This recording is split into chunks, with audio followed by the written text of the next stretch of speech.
লিয়াকুনা মিনাল আসফালিন। ওই দিন কর্মী বলবে, আল্লাহ আমার নেতার পিছনে আমি 1 বছর আর 2 বছর নয় 10 বছর পর্যন্ত হেঁটেছি।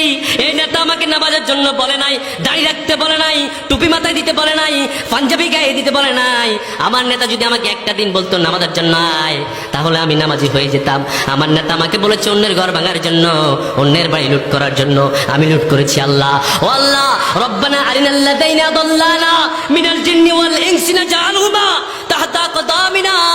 ও আল্লাহ, আমার নেতাকে সামনে নিয়ে আসো, আমি তাকে পদতলে দিয়ে জাহান্নামে দিতে চাই।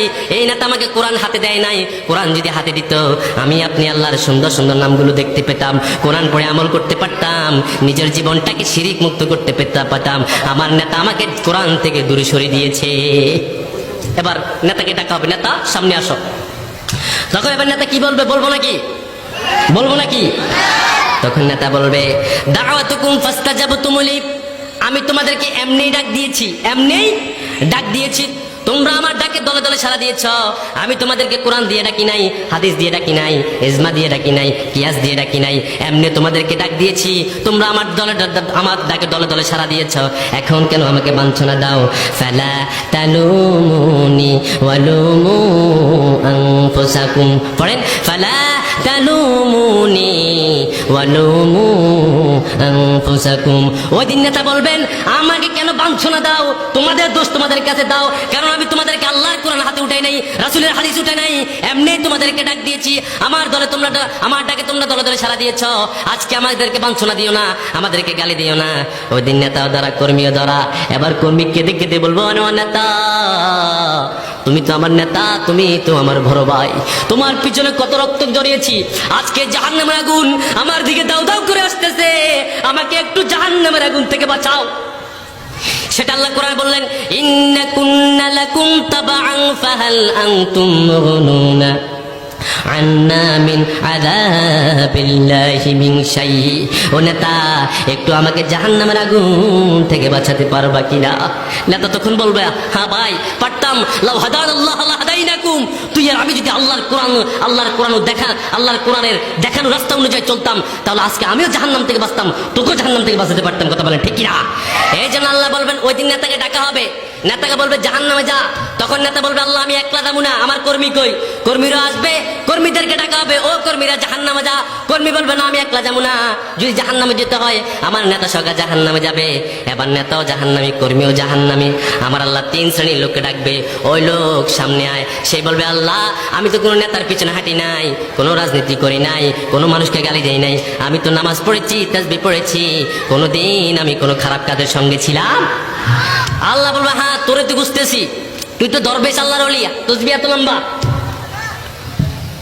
হাদিসে বানী ইসরাইল একটা কাহিনী, বিশাল বড় এক আল্লাহর ওলি ছিলেন, পাহাড়ের উপরে ইবাদত করতেন। পাহাড়ের উপরে একদিন সাইয়েদনা জিবরাইলকে আল্লাহ বললেন, ও জিবরাইল, আন আকলিব, উল্টাইয়া দাও, মাদিনাতা কাজা, অমুক শহর, বি আহলিহা, অধিবাসী সহ।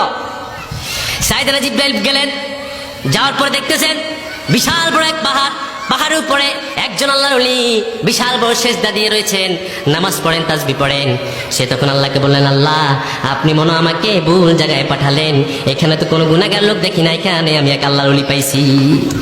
ওই আল্লাহর ওলি কাদের মাঝে ফেরেশতা আছে না নাই? আছে না নাই? কিরামান কাতিবিনা ইয়ালামুনা মা তাফআলুন। কিরামান কাতিবিন বললেন, ও কিরামান কাতিবিন, তার হিসাবটা দেখা। সম্মানিত 2জন ফেরেশতাকে বললেন, ওই ফেরেশতারা তার আমলনামাটা খুললেন, খোলার পরে দেখতেছে তার আমলনামার মাঝে কোনো গুনাহ নাই, সব নেক আর নেক, বিশাল বড় বড় সেজদা, বিশাল বড় বড় তাসবিহ।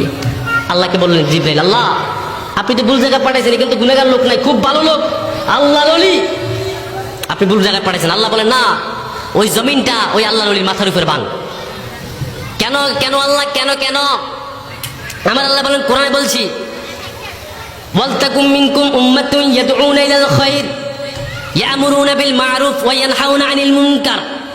আমি আল্লাহ বললাম, তোমাদের মাঝে এমন একটি দল থাকা দরকার, যে দল মানুষদেরকে কল্যাণের পথে ডাকবে, নামাজের পথে ডাকবে, ভালো কাজের পথে ডাকবে। এই আল্লাহর ওলি সব সময় নিজে বাঁচার জন্য আমল করেছে, তার উম্মতকে কোনোদিন সে বাঁচার জন্য ডাকে নাই। তার উম্মতের মাঝে গাঁজা খেত নিষেধ করে নাই, মদ খেত নিষেধ করে নাই, সিনেমা হলে সিনেমা চলে নিষেধ করে নাই, আজানের সময় টিভি চলে নিষেধ করে নাই, সমাজের ছেলেরা জুয়া খেলে নিষেধ করে নাই, গাঁজা খায় নিষেধ করে নাই, হারাম খায় নিষেধ করে নাই। ওই আল্লাহর ওলি নামাজে চলে যেত, তাসবিহ পড়ে পড়ে সামনে জুয়া খেলে নিষেধ করে নাই, অন্যভাবে যৌতুকের টাকার জন্য বউকে মারতে নিষেধ করে নাই।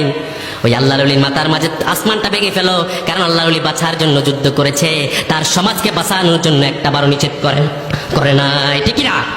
নিষেধ করে নাই।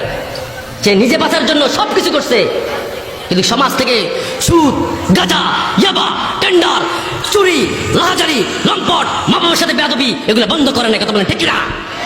এমন ইমাম সাহেব আমাদের সমাজে আছে না নাই? এমন ভালো মানুষ আছে না নাই? নিজে বাঁচলে 16 আনা, আর সমাজ জাহান্নামে চলে যায়, তার ওইদিকে মাথা কামায় না। ওই দিন আল্লাহ বলবেন আল্লাহর মাথায় ভাঙ। আমাদের দেশে আমরা দেখি বাবা নামাজি সন্তানকে নামাজের জন্য বলে, এই জন্য আল্লাহ কোরআনে বললেন ইয়া আইয়ুহাল্লাযীনা আমানু কু আনফুসাকুম ওয়া আহলিকুম নারা। আল্লাহ বলে শোনো, তুমি জাহান্নামের আগুন থেকে বাঁচো, তোমার আহাল